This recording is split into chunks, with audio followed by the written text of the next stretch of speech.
Various ডিক্স ব্লগসে স্বাগত। চলে এসেছি আরেকটি ব্লগ নিয়ে। আরেকটি উপস্থাপনা শুনুন আমার মায়ের কণ্ঠে। বিশ্বকবি রবীন্দ্রনাথ ঠাকুরের চলন্ত কলিকাতা।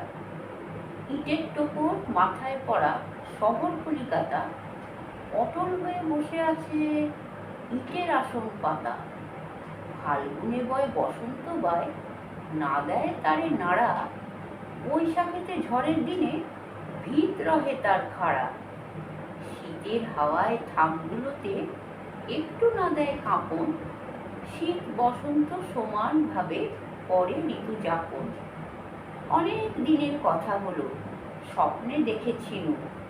হঠাৎ যেন চেঁচিয়ে ওঠে, বললে আমায় বিনু, চেয়ে দেখো। ছুটে দেখি চৌকিখানা ছেড়ে কলকাতাটা চলে বেড়ায় ইটের শরীর নেড়ে। নিচু ছাদে পাঁচিল দেওয়া ছাদে আকাশ যেন সওয়ার হয়ে চড়েছে তার কাঁধে। রাস্তা গলি যাচ্ছে চলি অজগরের দল, ট্রাম গাড়ি তার পিঠে চেপে করছে টলমল। দোকান বাজার ওঠে নামে যেন ঝড়ের তরি।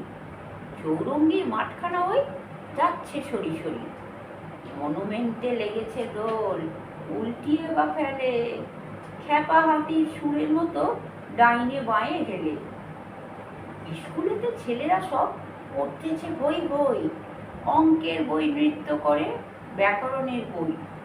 মেঝের পরে গড়িয়ে বেড়ায় ইংরেজি বইখানা, ম্যাপগুলো সব পাখির মতো ঝাপট মারে ডানা। ঘণ্টাখানা দুলে দুলে ঢং ঢঙা ঢং বাজে, দিন চলে যায় কিছুতে সে থামতে পারে না যে। রান্নাঘরে কেঁদে বলে রান্নাঘরের ঝি, লাউ কুমড়ো দৌড়ে বেড়ায় আমি করবো কি। হাজার হাজার মানুষ চেঁচায়, আরে থামো থামো, কোথা থেকে কোথায় যাবে কেমনে পাগলামো। আরে আরে চললো কোথায়, হাওড়ার ব্রিজ বলে। একটুকু আর নড়লে আমি পড়বো খসে জলে। বড় বাজার মেছো বাজার চিনে বাজার থেকে স্থির হয়ে রও বলে সবাই হাঁকিয়ে। আমি ভাবছি যাক না কেন, ভাবনা কিছুই নাই। কলকাতা নয় দিল্লি যাবে, কিংবা সে বোম্বাই।